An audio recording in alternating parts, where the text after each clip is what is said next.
nainot, pirming nanginginutan. Always number one. Always number one. DZGB 729 kHz. Enot sa Bareta. Enot sa Gabos. Oras sa Radio DZGB, 7 minutos pasado alas 5.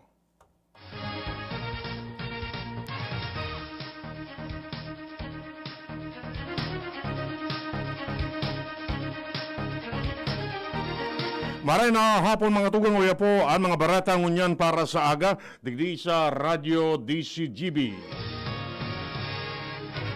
Mga baratang maruluwa sa aga sa mga dyaryo nasyonal. Enot sa PBN DZGB. Sa mga baratang ngunyan para sa aga. Inotuntan barata hali dyan sa luwas. Si Renz Luna. Renz Kamen. Mahigot ang pangapunan ngunyan kan daraga PNP sa gabos sa mga pribadong establishmento na mahigot na pautob asin ipasunod ang pagsunod sa minimum health protocols pagsulog ng face mask asin face shield. Entrevistahan di si GB News kunyan na pagkahapon kay Police Lieutenant Colonel Ronnie Fabia ang kan daraga PNP sa yung sinabi na wala naman problema sa pagpa-implementar kan mga face mask asin face shield sa mga pampublikong lugar dahil lang sindan na mismo ang nagche-check kay ni pero nagakaiguan ng problema sa mga pribadong establishmento na kung saan padagos dakol na nagtindan na kareparo ng mga pasaway ngunyan pang pinagkonsiderar na sa moderate level ang daraga sa kaso kan COVID-19 kaya ngunyan pangapodan kan manambitan ng hepe sa publiko na magsunod sa pinapautob ng mga minimum health protocols arugan ba sa luging face mask, face shield na ginman pagmantinir in social distancing. Magdagdag na Bareta, Renz Luna, DZGB News. Miaras tanto dagdag pang barata ulit man dyan sa luwas si Ans Galero. Ans Kamen. Patagos pa nakakapagrehistro ni na mga bagong pasyente sa COVID-19 ang syudad kan Legazpi. Ini matapos na ngunyan aldaw kinonfirmar man ang gani ang Radyo Rosal na anom ang bagong positibong kaso kay ni isa sa tuyang syudad. Enot kay ni ang sarong 71 anyos na lalaki, residente kan barangay Pagumbayan asin sarong businessman. Suminunod ang sarong 17 anyos na lalaki ikan sa barangay 27 Victory Village sa Sinini, sarong estudyante. Ani katulo, sarong 42 anyos na babayi, gikan sa barangay Bonot, sarong government employee. Asin na ika-4, sarong 5 anyos giraray na babayi, residente kan barangay Bonot. Ani kalimang nagsunod na positibong kaso ng COVID-19 sa syudad, sarong 31 anyos na lalaki, gikan sa barangay Arimbay, ini sarong security guard. Mantang anhuri, iyo ang sarong 29 anyos na babayi, gikan sa barangay Tamauyan, saro ining teacher na government employee. Katakod kay ini sa padagos na paglangkaw kan kaso ng COVID-19 sa syudad kan Legazpi, nagpagiromdom si Alcalde Rosal sa mga Legaspeño na magpahiling din partisipasyon asin kooperasyon. Urog pa niya na pinagpapautoban mas mahigot na mga restrictions asin polisiya sa syudad, siling nasanakan pagsarado sa mga pasaran digdi, lalo na ang Legazpi Boulevard sa Uwangan Park asin Libapa, asin man ang mahigot na pag-reiterar kan alkalde na dahil pwede magluwas ngunyan ang mga 17 anyos pababa asin 75 anyos pataas kung saan madurar inini na 15 dias. Sikon kay alkalde, kay puhan niya ngunyan ang disiplina kan lambang saro tangani na mabawasan lamang ang risk level area niya to hindi sa tuyang rehiyon Bicol. Dagdag na Bareta, Ans Galero, DZGB. Pwede nang mag-apply para sa ayuda ang mga tsuper sa lindong kan Camp Tourism kan Department of Labor and Employment.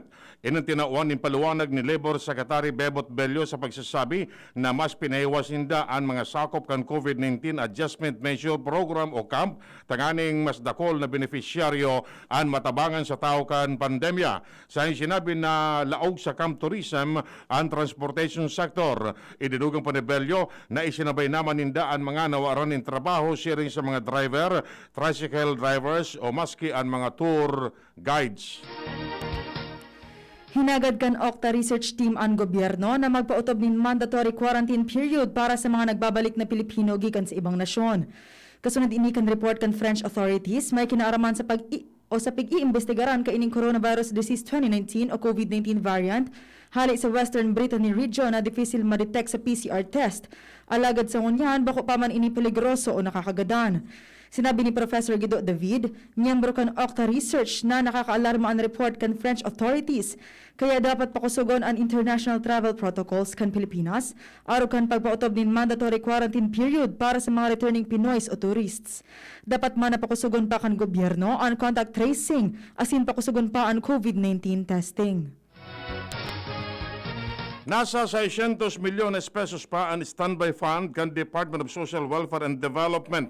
Ini ang pahayag ni DSWD Secretary Rolando Bautista sa pagsasabi na igwapasindan insufficienting rekursos para matabangan ang mga local government units na naapektaran kan COVID-19 pandemic. Saing ipinaliwanag na 517.9 milyones pesos ang standby fund kan DSWD Central Office, asin 3 milyones pesos man ang standby fund para sa DSWD NCR, Central Luzon, asin Calabar Zone. Idinugang pa ni Bautista na 54.5 milyones pesos na kantidad ng mga food packs ang handa nang i-distribuir.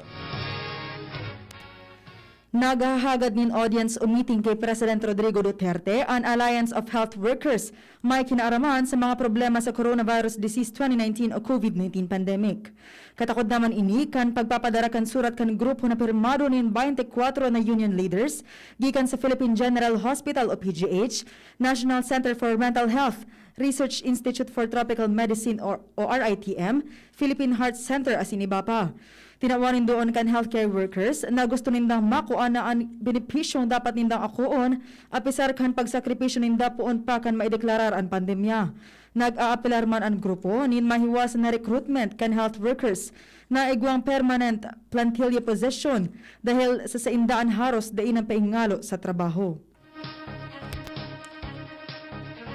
Mientras tanto, pinadarahan ang surat kan Department of Foreign Affairs ang Chinese Ambassador to the Philippines tanganing magboses may kinaraman sa padagos na presensya kan Chinese vessel sa Julian Felipe Reef. Sa nang sinabi na si Acting Undersecretary Elizabeth Bensuceso nagpaisi kay Chinese Ambassador Huang Xilan na ang Juan Felipe Reef nasa laog pa kan Exclusive Economic Zone kan Pilipinas.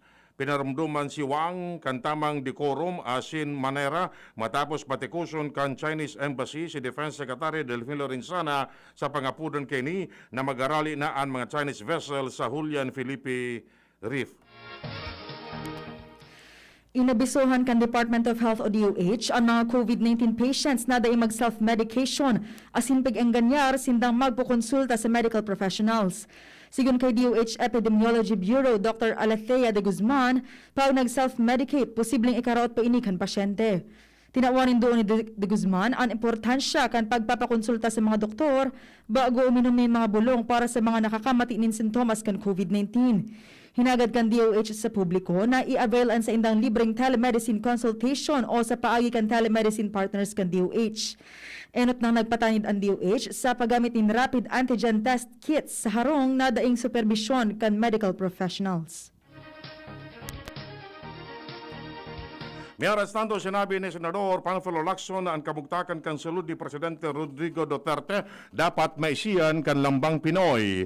Iyan sa iyang pahayag matapos magluwas sa resulta kan survey kan Social Weather Station na 65% kan mga Pinoy ang naniniwala na ang salud kan Presidente konsideradong public matter asin dapat maipasabot sa publiko ang kamugtakan kay ining. Idinugang pa man niya na siya nagdalaom na ini ang ultimo na si Presidente Rodrigo Duterte magtago na naman sa matakan publiko sa pagsasabi na kadakol na date sa salud kan Presidente mantang di man dapat ipagtatago kan Malacanang ang kamugtakan kay ni. Para mientras na pinapundukan Amerika ang distribusyon ng coronavirus disease 2019 o COVID-19 vaccines, nagibukan Johnson & Johnson dahil sa mga report ng blood clot o pagkurta ng dugo sa mga natudukan na kaini. Sigun sa report, anong na kaso ng blood clot ang nairehistro kan US Food and Drug Administration o FDA gikan sa maabot 7 milyon doses ng bakuna kung sa 18 sagkod o 48 anyos asin puro mga kababaihan ang biktima.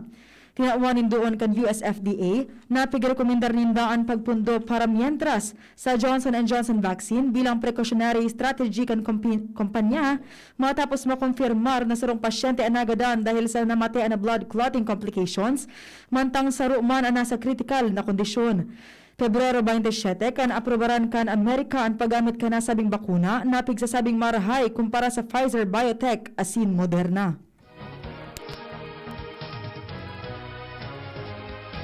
Iyan mga tugang detalles kay mga bareta ngunyan para sa agadigdi sa Radio DZGB. Sa pag-aaral kan mga pagriba, Ronald Baldo Salado Technical. Kami po nagatod kan bareta. Ako po si Francia may Borras. Ako man po si Edwin Peralta nagsasabing mabalos kang sinong pagantabay. Para kay Ralph na napuruhan ng boss, kay Suzy na di makasakay ng bus pa uwi. At syempre,